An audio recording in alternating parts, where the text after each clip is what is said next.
The space between seconds, the clock above the doorway, had never kept perfect time, though no one in the municipal archives had ever thought it necessary to correct it.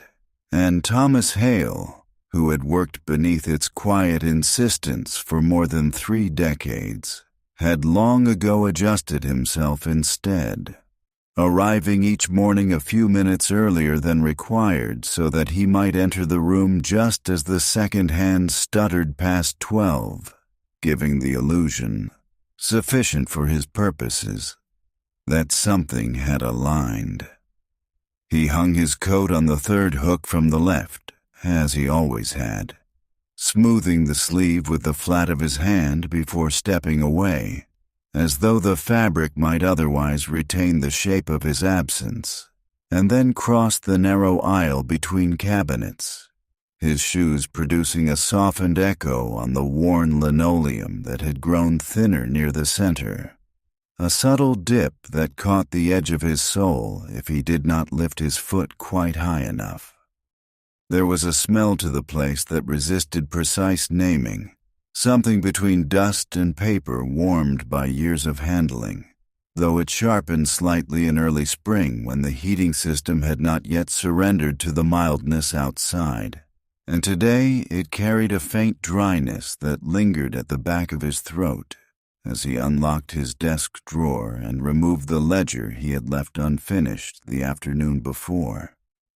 He turned a page, feeling the slight resistance where the paper had absorbed more air than its neighbors, and paused, not because there was anything unusual in the entry, but because the light coming through the narrow window beside the filing cabinets had shifted in a way he could not immediately place, as if the glass had been cleaned overnight, though he knew it had not, and the brightness lay across the desk at a sharper angle than it had the day before, illuminating the edge of the blotter and the small indentation where his pen had rested for years.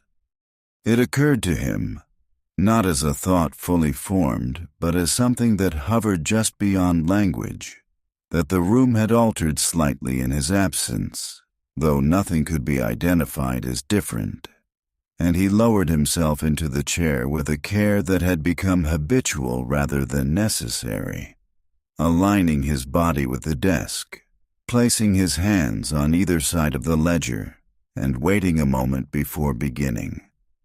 There were, he often believed, ways in which a life could be understood simply by the repetition of such mornings, each one folding into the next with only minor variations, the steady accumulation of days producing a shape that, while not remarkable, remained intact and comprehensible. And as he dipped his pen and began to write, the familiar scratch of ink against paper provided a small reassurance, a confirmation that the day had begun as expected. Yet the clock, in its slight hesitation before each second, introduced a rhythm that was not entirely even, and he found himself listening to it more closely than usual, noticing the almost imperceptible delay that separated one movement from the next, a gap that suggested, however faintly, that time itself might not proceed as smoothly as he had assumed. He did not pursue the thought.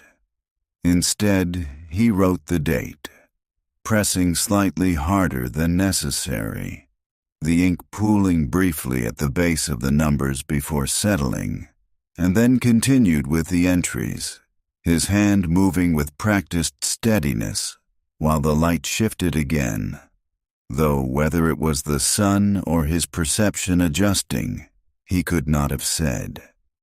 By the time he rose to retrieve a file from the far cabinet, the room had settled back into its usual arrangement, or at least into something close enough that he no longer felt the need to question it, and as he walked the length of the aisle, the faint echo of his steps seemed to align more closely with the ticking of the clock, the two sounds merging into a pattern that carried him forward without interruption.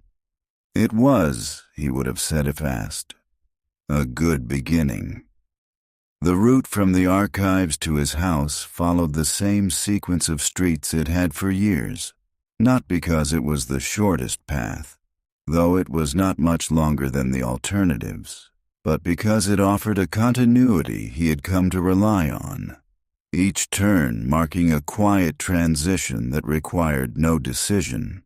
And as he stepped out into the late morning air, he noticed the faint dampness that lingered from the night before, the ground holding a memory of rain that had already begun to fade. He paused at the top of the steps, adjusting his collar, and looked briefly toward the row of houses across the street, their windows reflecting a pale, diffused light that seemed to flatten the colors of the siding. And for a moment he remained still, as though waiting for something to resolve itself within the scene, though nothing changed. The walking route carried him past a narrow park, where the benches, painted a shade of green that had dulled over time, stood empty except for one at the far end, where a man he did not recognize sat with his hands folded loosely in his lap, his posture suggesting neither rest nor purpose. And Thomas, without altering his pace, allowed his gaze to pass over him without lingering, though he registered in a way that would return to him later the slight tilt of the man's head toward the light.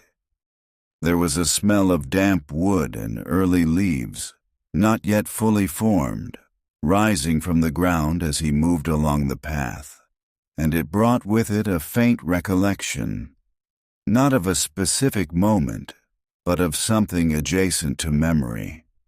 A sense of standing somewhere similar, perhaps years ago, though the details did not present themselves clearly enough to hold. He continued walking. The house appeared at the end of the street as it always had, its front steps worn slightly at the edges, the paint along the railing beginning to peel in narrow strips that caught the light in uneven lines.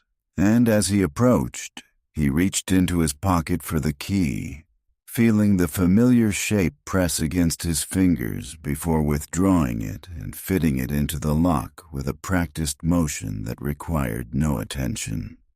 Inside, the air was cooler than he expected, carrying a faint stillness that suggested the rooms had remained undisturbed, and he closed the door behind him, pausing just long enough to listen to the quiet, which seemed to settle more fully once the latch had clicked into place.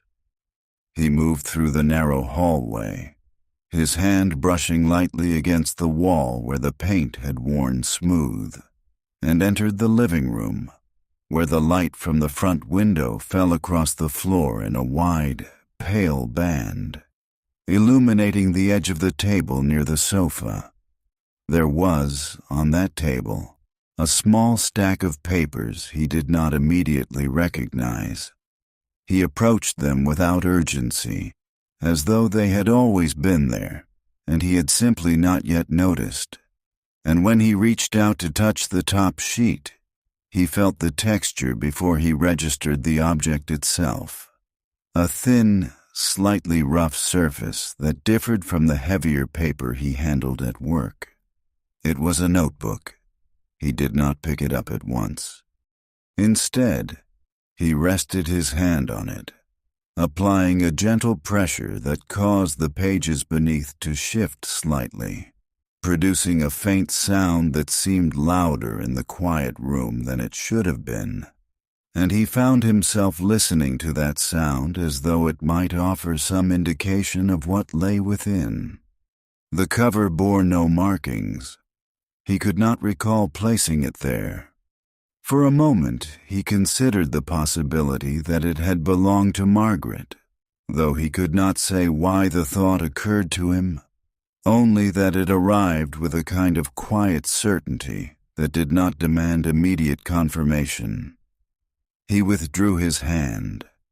The light from the window had shifted again, narrowing slightly, the edge of it now resting against the corner of the notebook. And as he stood there, looking down at it without opening it, he became aware of a subtle hesitation, not a refusal, but something adjacent to it. A pause that suggested the object contained more than its appearance indicated. He turned away. There would be time later, he thought, though the thought did not fully settle, and as he moved toward the kitchen, the faint sound of the clock in the hallway, different from the one at the archives, but similar enough, marked the passing of seconds with a steadiness that felt, for a moment, slightly out of reach. He filled the kettle without turning on the overhead light, allowing the dimness of the kitchen to remain intact, as though the act of brightening the room might disturb something that had not yet fully settled. And when he placed the kettle on the stove, the metal made a brief, hollow sound against the burner, a contact that lingered in the air longer than it should have. The clock in the hallway could be heard from where he stood, its ticking less hesitant than the one at the archives, though not entirely even, and he found himself aligning his movements with it without consciously intending to do so, reaching for the cupboard just as the second hand advanced, setting the cup down at the next interval, as though the sequence of actions might become more precise if it followed a rhythm already established. There was a faint smell of something old near the sink, not unpleasant, but distinct enough to suggest that it had been there for some time, perhaps unnoticed, or perhaps noticed and then set aside, and as he waited for the water to heat, he rested his hands on the edge of the counter, feeling the slight roughness where the surface had worn away near the corner. He did not return to the living room. Instead, he remained where he was, listening to the gradual shift in sound as the kettle began to respond to the heat, a low, almost imperceptible murmur that would eventually rise, though not yet. And in that interval, he allowed his gaze to settle on the narrow window above the sink, where the light had taken on a softer quality, diffused by a thin layer of cloud that had moved in without his noticing. It occurred to him, again without fully forming into language, that the day was proceeding as it always did, and yet not entirely so, that something had entered into it, quietly, without announcement, and was now present in a way that did not demand attention, but did not permit complete disregard. He poured the water when it was ready, the steam rising briefly before dissolving into the air, and carried the cup back toward the living room, moving more slowly than necessary, as though the act of returning required a different kind of intention than the one that had brought him away. The notebook remained where it had been. The light had shifted further, the edge now crossing the center of the cover, dividing it into two unequal halves, one illuminated, the other held in a softer shadow that made the surface appear slightly uneven, though he knew it was not. He set the cup down beside it. For a moment, he stood without moving, his hand hovering near the edge of the table, and then, with a motion that was neither hesitant nor entirely deliberate, he drew the notebook closer, the pages making that same faint sound as they shifted against one another. He opened it. The first page contained no date.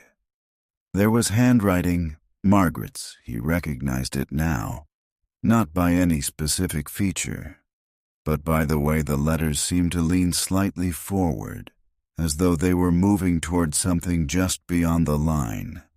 And beneath it, a single sentence that did not complete itself, trailing off before it reached what might have been its intended end.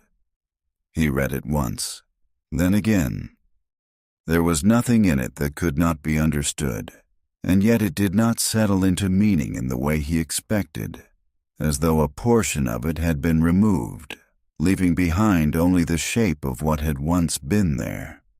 He closed the notebook, not abruptly, but with a care that suggested he was preserving something that had not yet been fully seen, and as he rested his hand on the cover, he became aware of the texture again, the slight roughness beneath his palm, grounding him in a way that the words had not. The clock continued. He lifted the cup and took a sip, though he did not register the taste, only the warmth, which spread slowly, offering a kind of quiet steadiness that did not extend beyond the moment in which it was felt. He did not reopen the notebook, not yet. When he returned to the table, the light had shifted enough that the notebook was now entirely within it, the surface reflecting a pale brightness that made the edges appear more defined, and he found himself noticing the small imperfections in the cover. Slight bends at the corners, a faint crease near the spine, details that had not been visible before. He sat down. The chair made a soft sound against the floor, a brief resistance followed by release, and he placed both hands on the table before him, aligning them with the edge as though preparing for something that required a degree of order he could not yet name.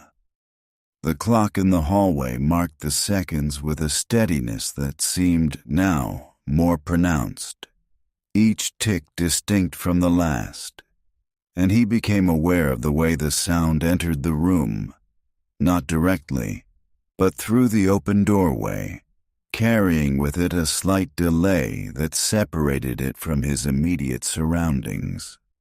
He opened the notebook again. This time, he turned the page. The second entry was longer, though not by much, and as his eyes moved across the lines, he felt a subtle shift, not in what he understood, but in how the words arranged themselves within him, as though they were forming connections that did not immediately reveal their purpose. There was a reference to a day he remembered, or thought he did. A late afternoon, perhaps, though the season was not specified, and a mention of light. How it had entered the room at an angle that made it difficult to see clearly, though he could not recall that difficulty himself, only the general shape of the room as it had been. He read the passage again, more slowly this time, allowing the details to settle. Something did not align. It was not that the account was incorrect, but that it emphasized elements he would not have chosen, focusing on small, peripheral aspects while leaving out what he had always considered central. And as he reached the end of the entry, he became aware of a slight tension in his hands, his fingers pressing more firmly against the edges of the pages than necessary. He released them. The paper lifted slightly, then settled back into place. For a moment, he considered closing the notebook again, setting it aside, returning to the sequence of the day as it had been before he had opened it, though the possibility did not hold with the same certainty it might have earlier, and instead he remained where he was, his gaze resting on the final line, which ended more definitively than the first, though it offered no greater clarity. The light shifted. It moved across the page, altering the visibility of the ink, making certain words more pronounced while others receded, and he found himself adjusting his position slightly, leaning forward, then back, as though the meaning might change depending on the angle from which it was viewed. He turned another page. The third entry began without transition. There was no indication of time having passed, no marker to distinguish it from what had come before, and yet the tone, if it could be called that, had altered, not dramatically, but enough that he felt it before he identified it. A subtle difference in the way the sentences held together. He did not read it fully. Not yet. Instead, he paused, his hand resting lightly on the margin, and looked toward the window, where the light had begun to thin, the brightness softening into something less defined, and for a brief moment, there was a sense, not of understanding, but of something approaching it, a quiet alignment that did not require explanation. It passed quickly. He returned his gaze to the page, and began again. He did not notice how long he had been sitting until the light had shifted far enough that the edge of the table fell into shadow. The notebook now divided not by brightness but by a gradual dimming that made the ink appear less certain, as though the words themselves had begun to recede. He turned the page he had paused on earlier, completing the motion this time, and let his eyes move across the lines without attempting to anticipate their shape, allowing each word to arrive in its own sequence, though the rhythm of his reading did not match the rhythm in which they had been written. There was mention of the house, not in its entirety, but in fragments. A window that had been left slightly open, a draft that moved along the floor in a way that made it noticeable only when standing still, the faint sound of something outside that could not be identified but was present enough to be included. And as he read, he found himself reconstructing the scene, not from the notebook alone, but from his own memory of the place, layering one upon the other until the distinctions blurred. He could see the room, or something like it.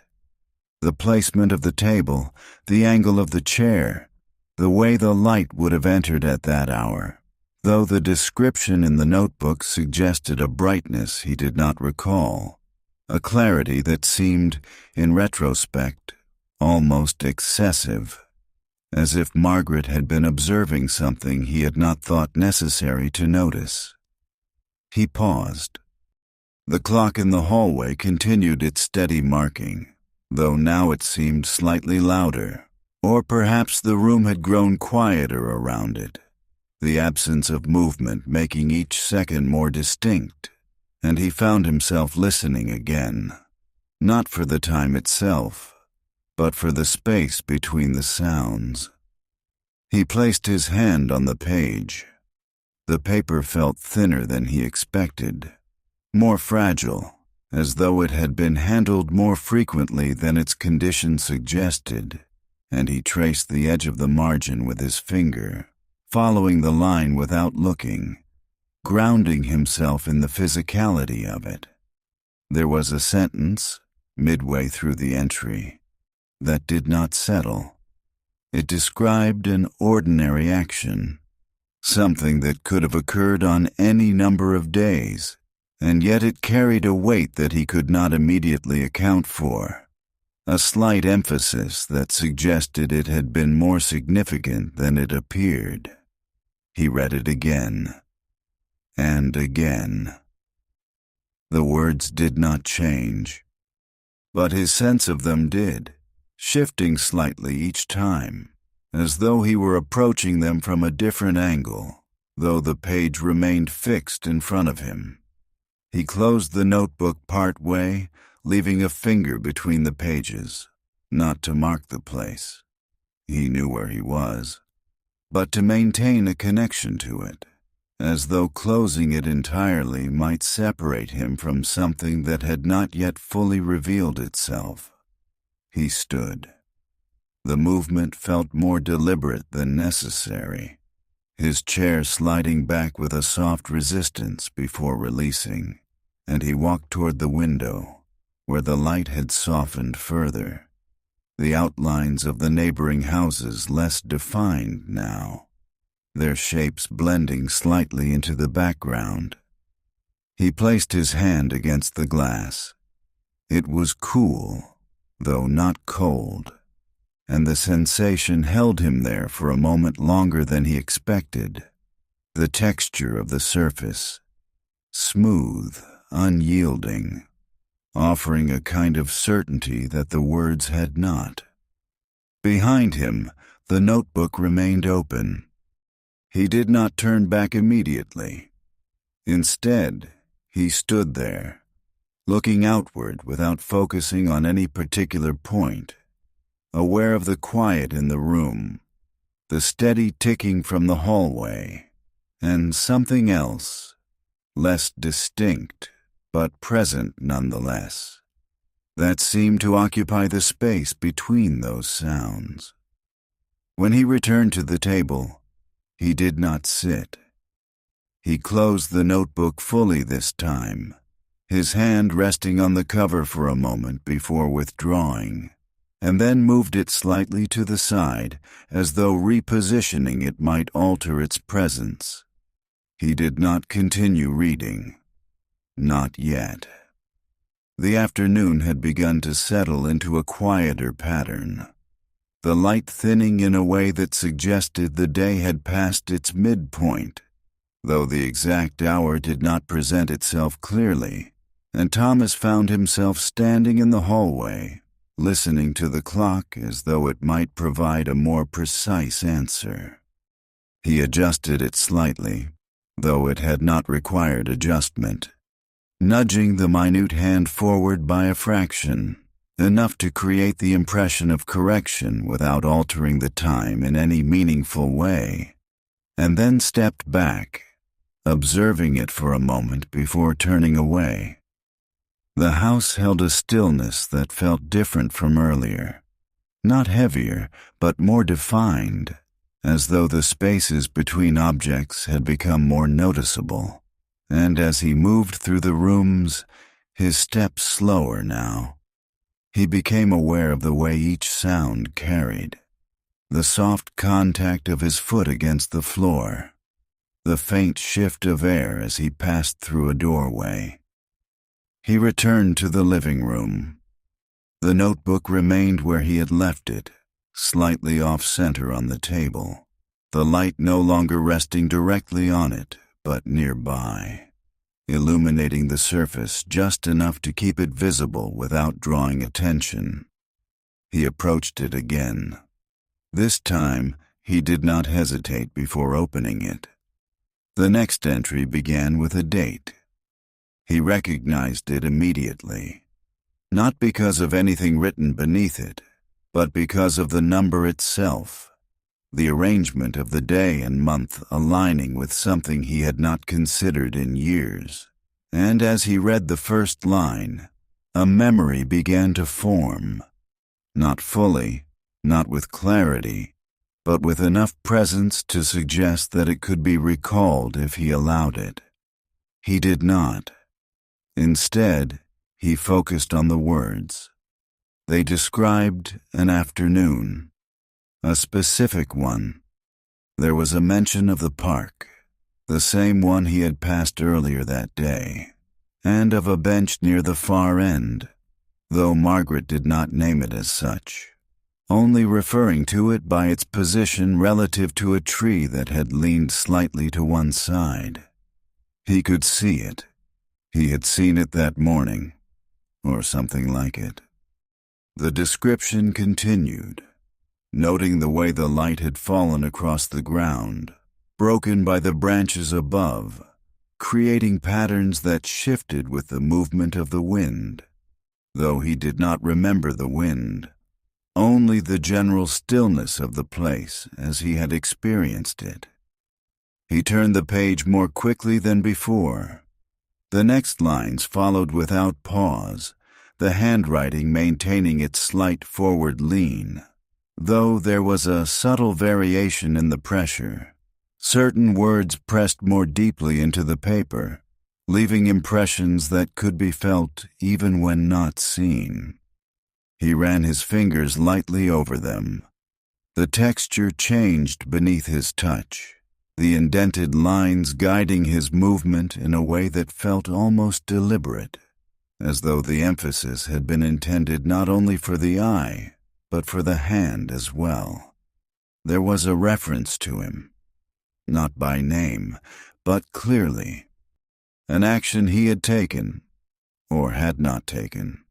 It was difficult to determine which, as the sentence did not fully resolve itself, and as he read it, the memory that had begun earlier shifted, becoming less stable, the details rearranging themselves in a way that did not align with what he had previously held. He stopped. The clock continued its steady marking from the hallway, though now it seemed slightly distant, as though the space between it and the room had expanded, and he found himself listening for it, needing to confirm that it was still there. It was. He closed the notebook again, more firmly this time. Not abruptly, but with a finality that suggested a temporary decision. A boundary drawn not against the object itself, but against what it might contain if he continued. He placed both hands on the table. The surface felt cool beneath his palms, grounding in a way that required no interpretation, and he remained there for a moment, his gaze fixed not on the notebook, but just beyond it, where the light had begun to fade into something less defined. He exhaled slowly. Then, without looking back at the page he had just read, he stepped away from the table and moved toward the door. The park was not far. He did not decide to go there. He simply found himself reaching for his coat. The air outside had cooled slightly, though not enough to suggest evening, and as Thomas stepped onto the sidewalk, he became aware of the way the light had changed since the morning, losing some of its earlier sharpness and settling into a more diffuse presence that seemed to rest rather than fall. He adjusted his coat, though it did not require adjustment, and began along the same walking route, his pace neither hurried nor slow, but measured in a way that did not call attention to itself, as though he were following a sequence already established rather than choosing it anew. The ground retained a faint dampness, the surface yielding just slightly beneath his steps, and there was a smell of soil rising more distinctly now, mixed with something else, wood, perhaps, or the lingering trace of leaves not yet fully formed, and it accompanied him as he moved past the houses, each one appearing as it had earlier, though the light altered their surfaces just enough to make them seem less fixed. He did not look toward the windows. Instead, he kept his gaze forward, allowing the path to guide him without interruption, though the rhythm of his steps did not align as easily with the environment as it had before, each footfall arriving with a slight awareness that had not been present in the morning. The park came into view gradually, the line of trees marking its edge more clearly now that the light had softened, and as he entered, the change in sound was immediate. The faint absorption of noise by the ground, the reduction of echo, the quieting of his steps as they met the surface of the path.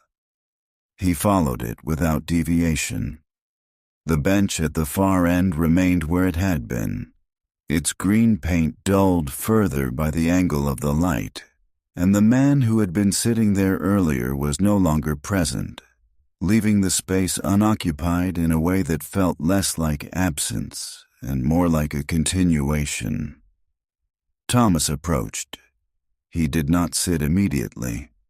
Instead, he stood beside it, his hand resting lightly on the backrest, feeling the texture of the wood beneath the paint, the slight unevenness where it had worn over time, and for a moment he remained still, as though waiting for something to emerge from the contact. Nothing did. He sat. The bench held his weight without resistance, the surface firm but not uncomfortable, and he placed his hands on either side of him, his fingers resting along the edge where the wood curved slightly downward. The clock was no longer audible here. In its place, there was a different rhythm, the faint movement of branches above, the occasional shift of something unseen in the distance, and beneath it all, a quiet that did not feel empty, but contained. He looked ahead. The path extended beyond the bench, though not far, curving slightly before disappearing behind a cluster of trees, and he found himself focusing on that point where it turned, as though something might appear there if he watched long enough. It did not. He reached into his coat pocket. The notebook was there.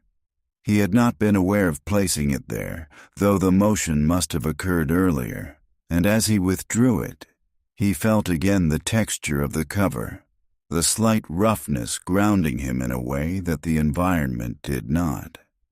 He did not open it at once.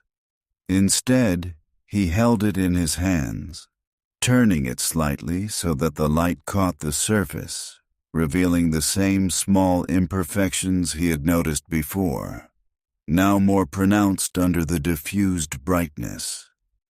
A sound approached from behind him. Footsteps. He did not turn immediately, though he became aware of them.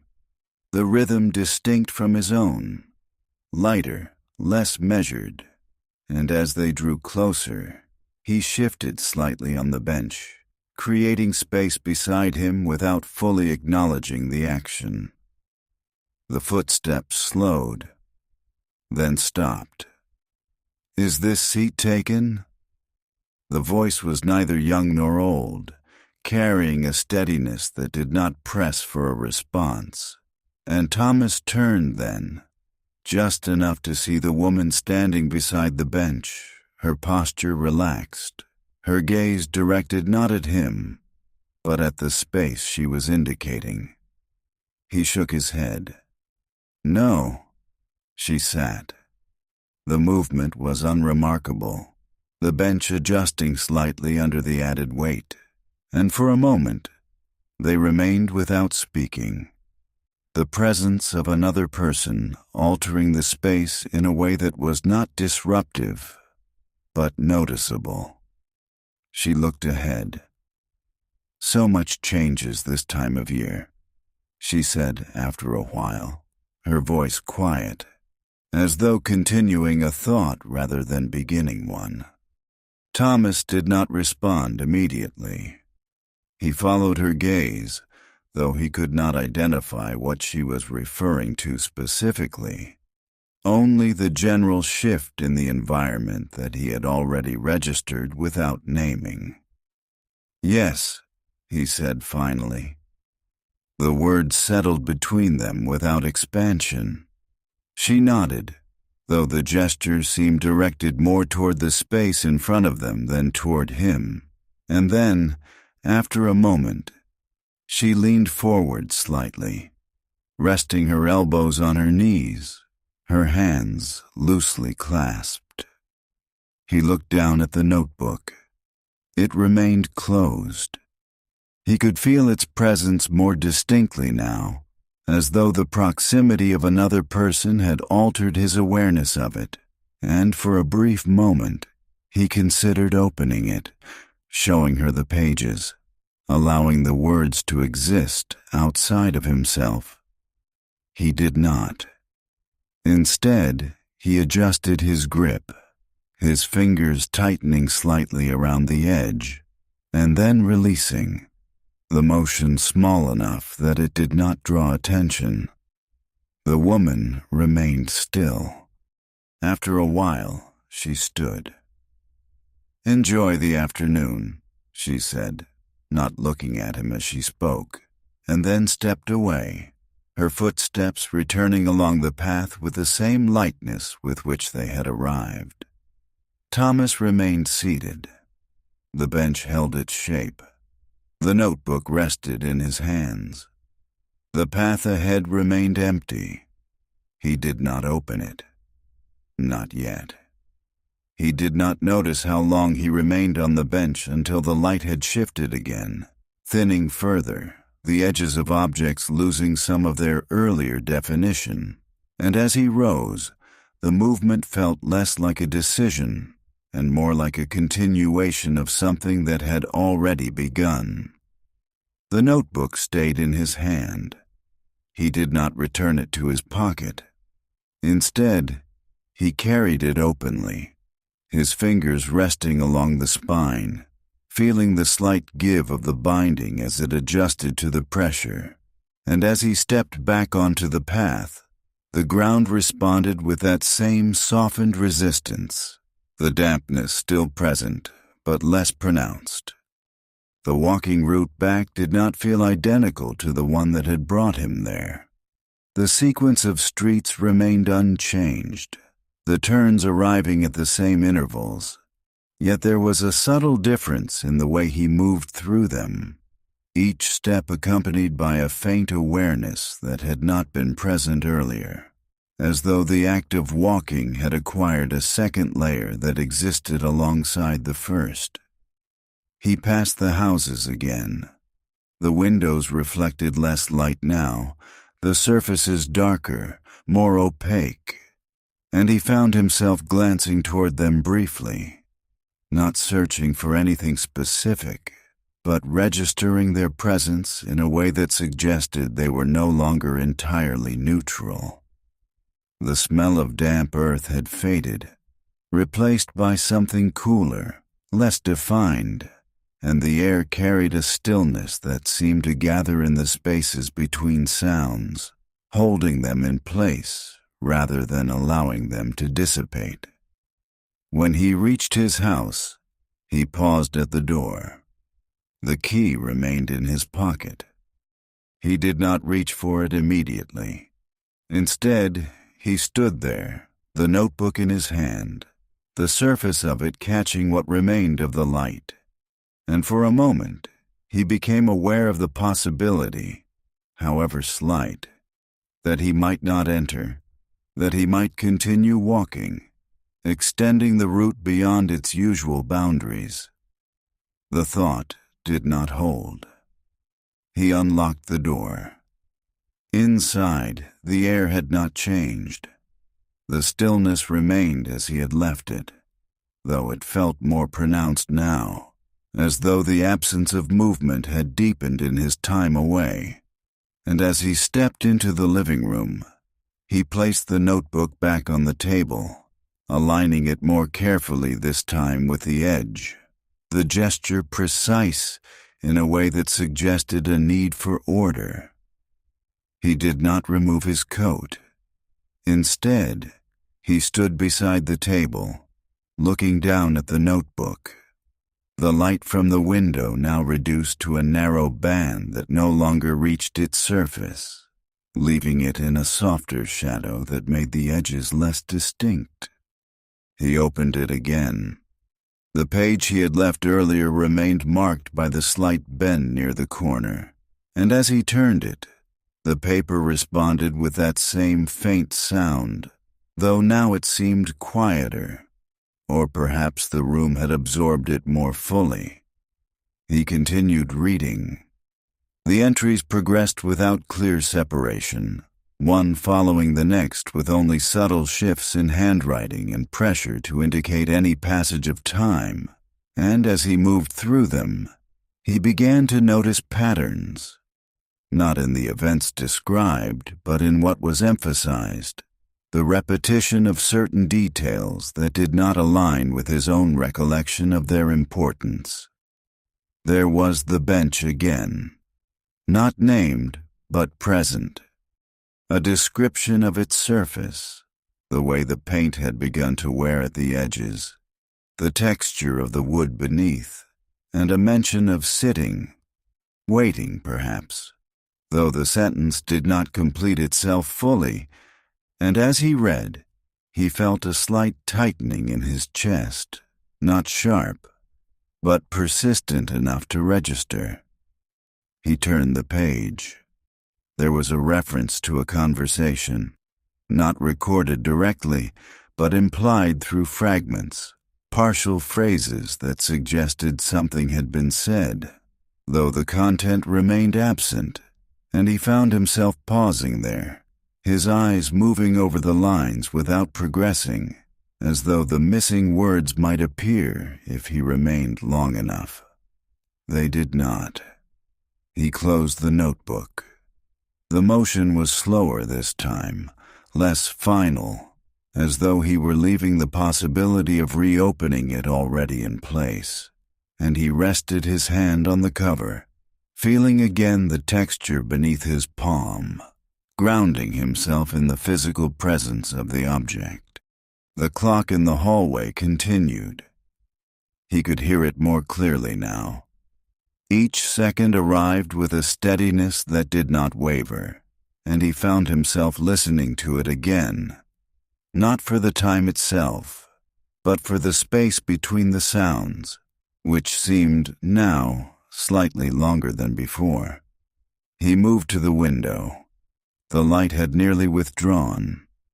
What remained was softer, less directional, the outlines of the street outside blending into a uniform dimness that did not invite attention, and as he stood there, looking outward without focusing, he became aware of something else. Not a thought, not yet, but the beginning of one, forming just beyond reach. He did not pursue it. Instead, he placed his hand against the glass, feeling the cool surface, the smoothness unchanged, and remained there for a moment longer than necessary, the contact holding him in place. Behind him, the notebook rested on the table, closed, but not, he sensed, finished. He remained by the window longer than he intended, though the intention itself had not been clearly formed. And as the light continued to withdraw, leaving behind a muted reflection of the room in the glass, he found that his own outline had begun to merge with the shapes beyond it, the boundary between inside and outside less distinct than it had been earlier in the day. When he stepped away, the movement felt slightly delayed, as though the part of him that had been standing there did not immediately follow, and he crossed the room with a measured pace, his hand brushing lightly against the back of the chair before settling again near the table. The notebook remained where he had left it. He did not sit this time. Instead, he stood over it, his posture not rigid, but held in a way that suggested a kind of quiet attention, and after a moment, he opened it again, not to the place he had stopped, but several pages earlier, as though the sequence might reveal something different if approached from another direction.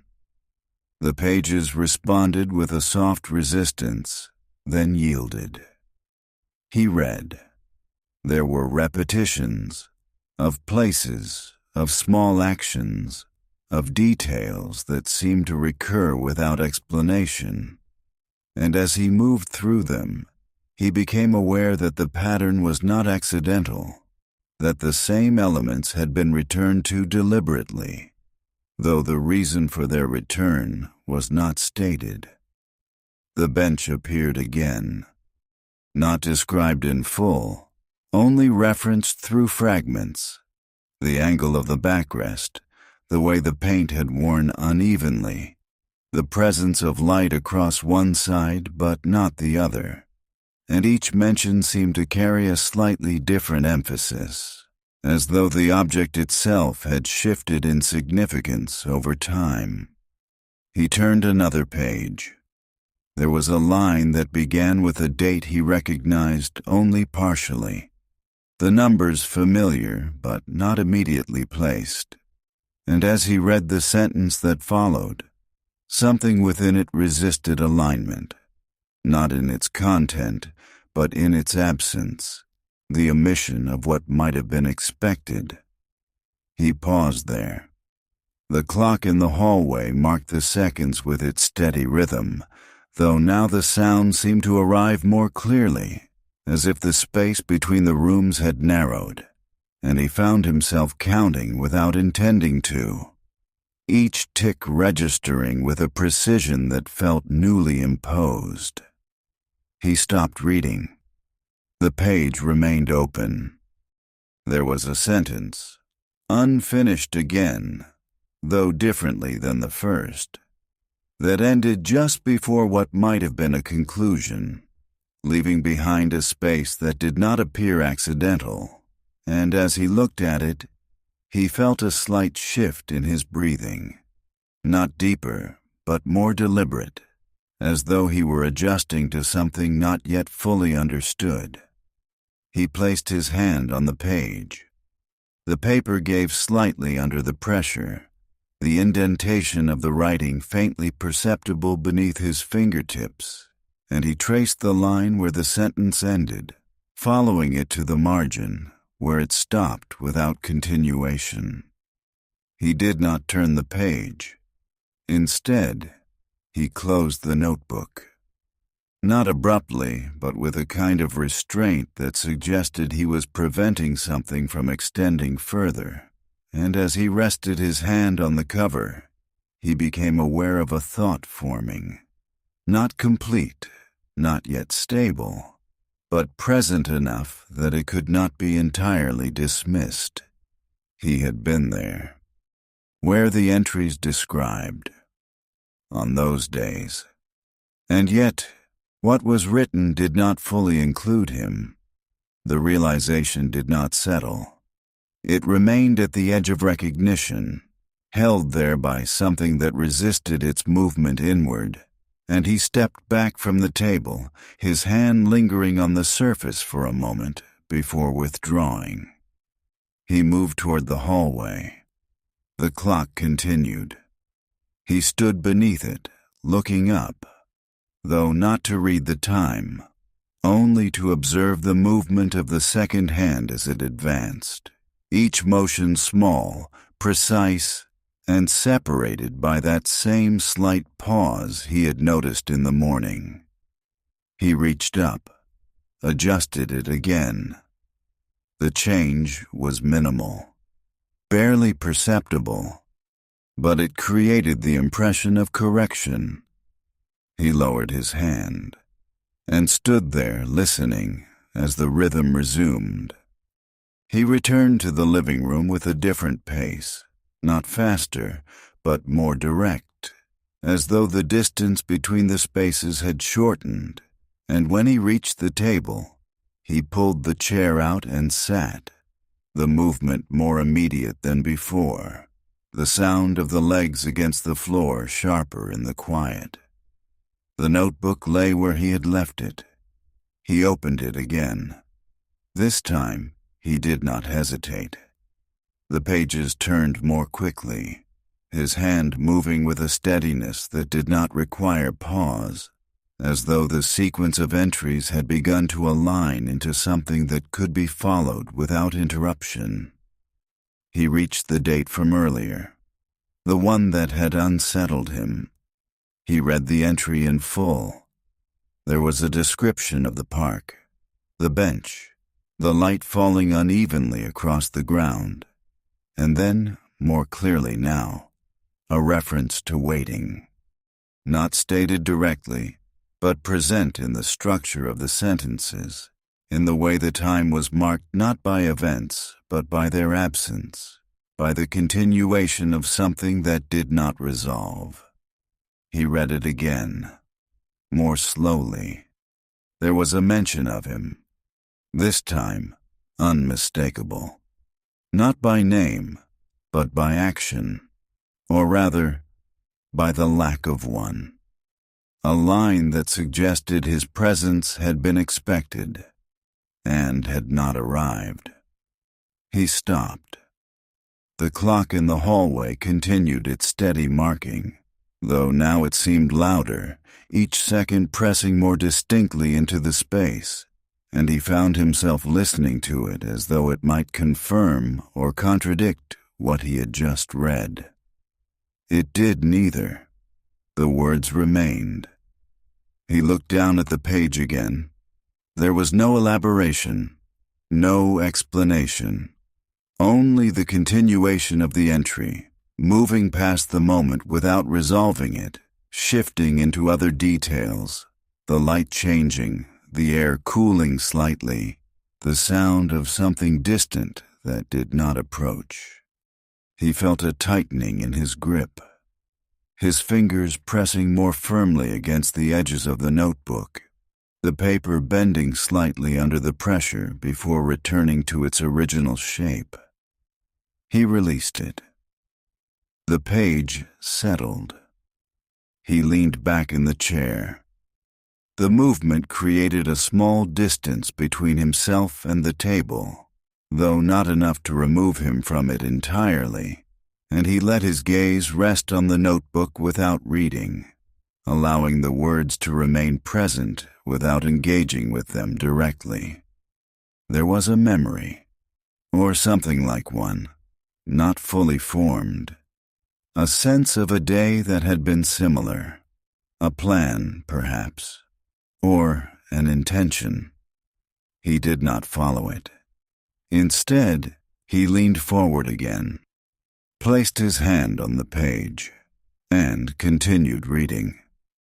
The entries that followed did not return to that moment directly, though its presence remained, carried forward in the tone, in the slight shifts in emphasis that suggested something had altered, even if it had not been named. There were fewer details now, more space between the lines, as though what had not occurred had taken up more room than what had. He turned another page. The handwriting had changed slightly, not in form, but in pressure. The lines lighter, less insistent. And as he read, he became aware, not as a conclusion, but as a possibility, that what he remembered of those days might not have included everything that had been there. The thought did not settle, but it did not disappear. He closed the notebook. This time the motion carried a weight that had not been present before, not in the object itself, but in the act of closing, as though he were containing something that had already begun to extend beyond its boundaries. He placed both hands on the table. The surface felt the same, cool, unyielding. He remained there, listening to the clock, watching the light fade further from the window, and allowing the space between those 2 points to hold what he had not yet fully seen. He did not move for some time, though the passing of it was marked clearly enough by the clock in the hallway, each second arriving with the same steady insistence, and yet carrying a different weight than it had earlier, as though the intervals themselves had widened, allowing more to exist between them than he had previously noticed. When he finally shifted in the chair, the motion felt less like a decision than a response to something already in motion, and he drew the notebook toward him again, not with urgency, but with a kind of inevitability that had replaced the earlier hesitation. The cover opened without resistance.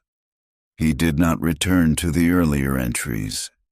Instead, he moved forward, turning several pages at once, the paper lifting and settling with a soft, continuous sound that seemed to blur the distinction between one moment and the next. The handwriting had changed again. Not dramatically, but enough to register. A slight wavering in the lines, a variation in spacing that suggested a difference not in intention, but in condition, though he could not have said what that condition was. He began to read. There was less description now, fewer details of place. The bench appeared again, but only briefly, as though it no longer required the same attention it had once been given, and the light, so carefully noted in earlier entries, was mentioned only in passing, its presence assumed rather than observed. Instead, there were gaps, not empty spaces, but places where something had been reduced, compressed into shorter sentences that did not extend themselves, that ended more quickly than expected, leaving behind a sense of incompletion that was not entirely accidental. He read one of them twice. It referred to a day he remembered, or believed he did. There had been a plan. That much was clear now. Not stated directly in the notebook, but implied through the structure of what was written, the anticipation of something, the arrangement of time around a point that had not yet been reached. He searched his memory for it, found only fragments, a suggestion of a conversation that might have taken place beforehand, a vague sense of agreement, nothing fixed. He returned to the page. There was a line, set apart slightly from the others, not by spacing, but by the way it held itself, the pressure of the pen more pronounced, the indentation deeper, as though the act of writing it had required more force than the rest. He traced it with his finger. The words themselves were simple. There was no elaboration, only a statement of presence. And then, immediately following, an absence, not described, but evident. He felt something shift, not sharply, not enough to be named, but enough that the room seemed to adjust around it, the quiet deepening in a way that was no longer neutral, the space between sounds holding a different kind of weight. He closed his eyes briefly, not to rest, but to remove the page from view. The image remained. When he opened them again, the notebook was still there, the line unchanged, the indentation still present beneath his fingers, and he became aware, more clearly now, that what he had carried of those days had not included this, or had not allowed it to remain. He did not look away. Instead, he continued reading. The entries that followed did not return to the moment directly, but its absence extended through them, altering the shape of what came after, the tone shifting in a way that was not explained, but could be felt in the narrowing of the sentences, in the reduction of detail. There was no conclusion, no final statement, only a gradual diminishing. He reached the end of the page, turned it, and found that the next entry began without reference to what had preceded it, as though the transition had not required acknowledgement. He paused there, his hand resting on the margin. The paper felt thinner again, or perhaps his awareness of it had changed. He could feel the indentation of the previous lines through it now, the pressure carried forward into the next page, a trace that had not been erased. He did not turn further. Instead, he closed the notebook, slowly, deliberately, and placed his hand flat against the cover, as though to steady something that had not yet settled. The clock continued. He listened, but the rhythm no longer aligned with anything he could place. The room had grown dim without his noticing the exact moment of change. The light from the window now reduced to a faint presence that no longer reached the table, leaving the notebook in a softened shadow that obscured its edges, though not its form. Thomas rose from the chair. The movement felt less contained than before, the alignment between intention and action slightly delayed, and he remained standing for a moment beside the table, his hand still resting on the notebook, as though the contact might provide a continuity he had not yet found elsewhere. He lifted it. The weight was slight, unchanged, and yet it registered differently now, not as an object among others, but as something that held a disproportionate presence within the room, its boundaries extending beyond what could be seen. He walked toward the hallway. The clock marked the seconds. He did not adjust it.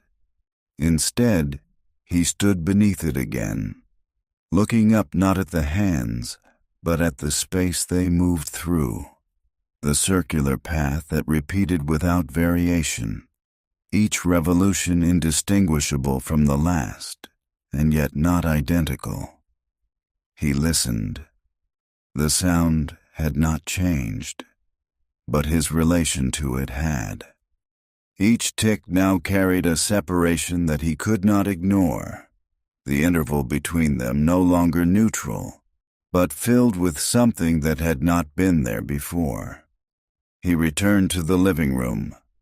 The notebook remained in his hand. He opened it again.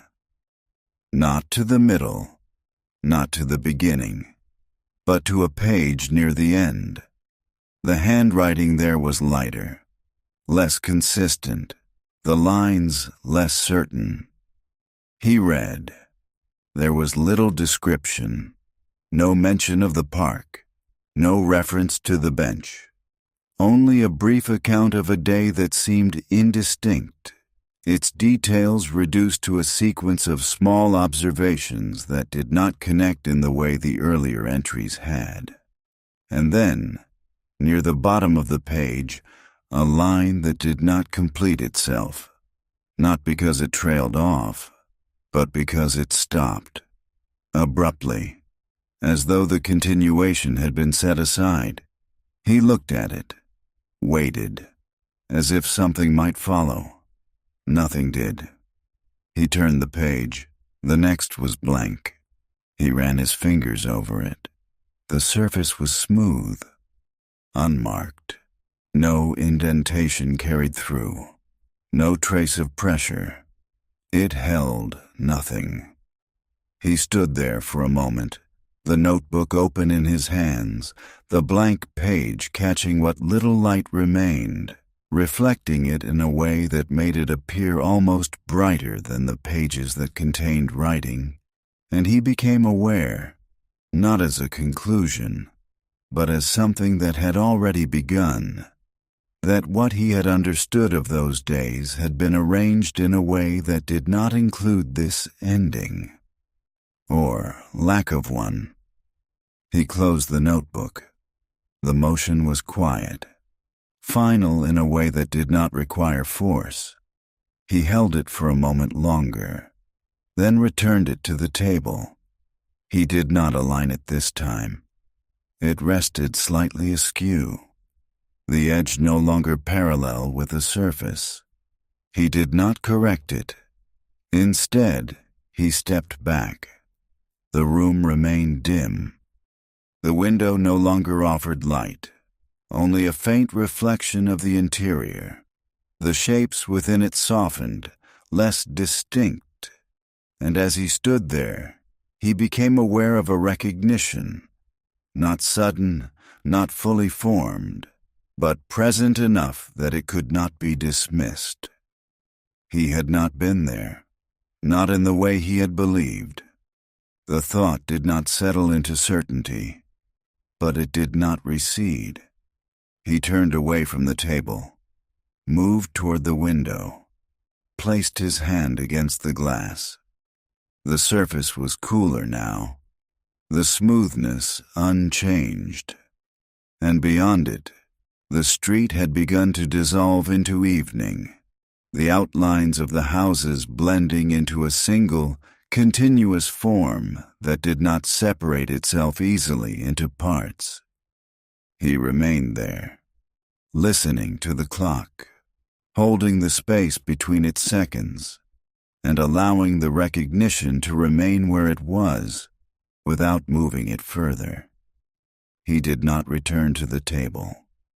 The notebook remained where he had left it, its slight misalignment now more noticeable in the dimness, though he did not turn to look at it again, as if the act of seeing it might require a continuation he was not yet prepared to allow. Instead, he remained by the window, his hand resting against the glass, the coolness more pronounced now that the light had withdrawn almost entirely, leaving only a faint suggestion of the outside world, where shapes no longer held their edges and movement, if it occurred, did so without clarity. The clock continued in the hallway, each second distinct, each interval containing something that did not resolve. He listened, not for time, but for what remained between it. The thought that had formed earlier did not advance. It did not need to.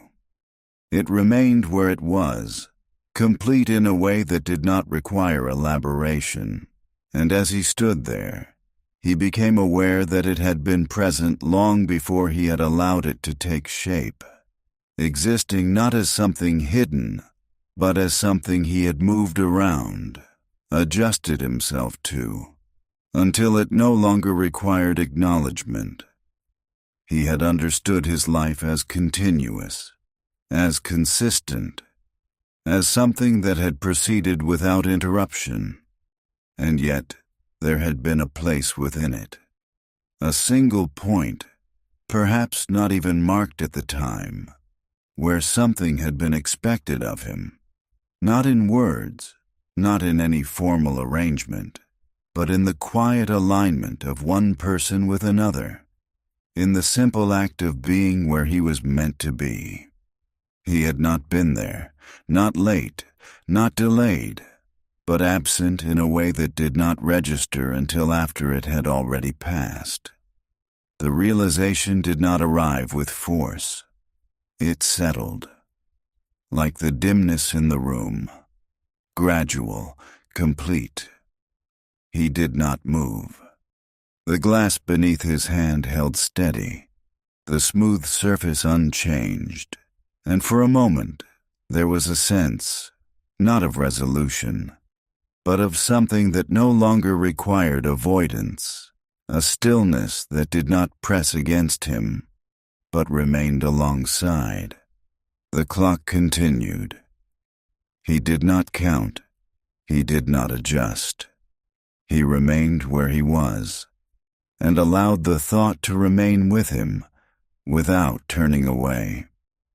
When he stepped back from the window, the movement felt quieter than any he had made that day, as though it had already been completed before he enacted it, and he turned toward the table without hesitation, his gaze settling briefly on the notebook, which remained slightly askew, its presence unchanged, though his relation to it no longer held the same tension. He did not pick it up. Instead, he adjusted the chair, aligning it with the table in a gesture that echoed the morning, though less precise now, the edges not perfectly matched, and then he moved past it, toward the hallway, where the clock continued its steady marking. He paused beneath it, looked up. The second hand advanced, not perfectly, but consistently. He did not reach for it this time. Instead, he let it remain as it was, the slight irregularity no longer something that required correction, and after a moment he turned away, moving toward the front of the house. He put on his coat.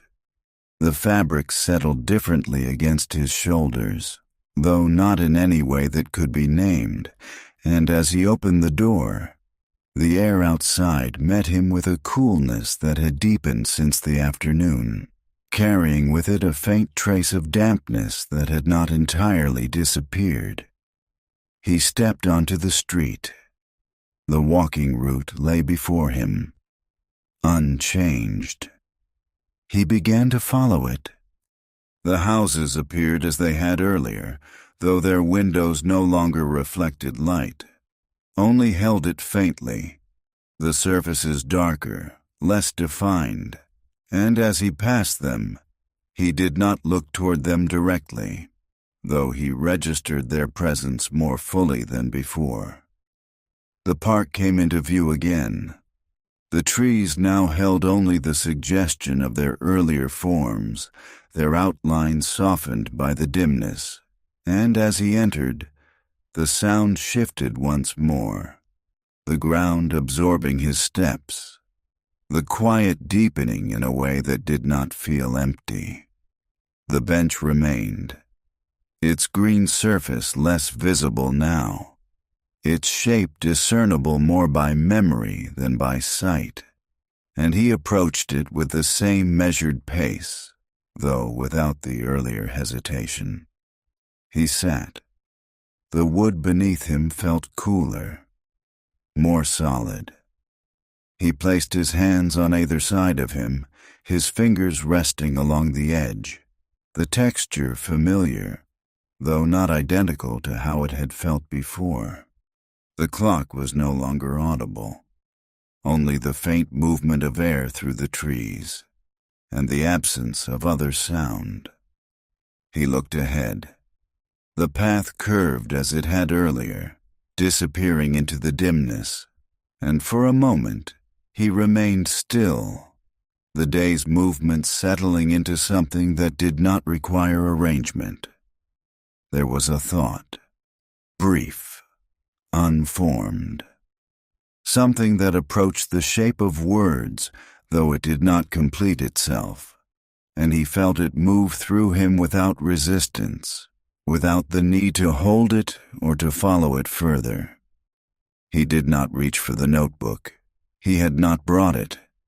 The absence of it registered, but did not require correction. He remained seated. The bench held its shape. The air remained still.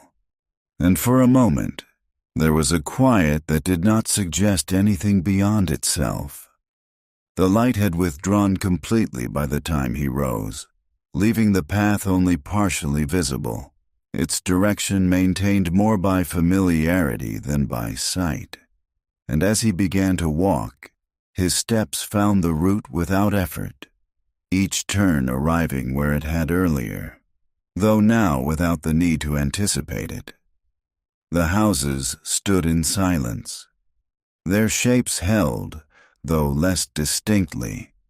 The outlines softened into a continuous presence that did not separate easily into parts, and as he approached his own, he slowed slightly, not to delay, but as though allowing the moment of arrival to extend just beyond its usual boundary.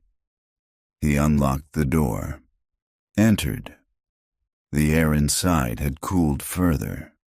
The stillness remained, unchanged.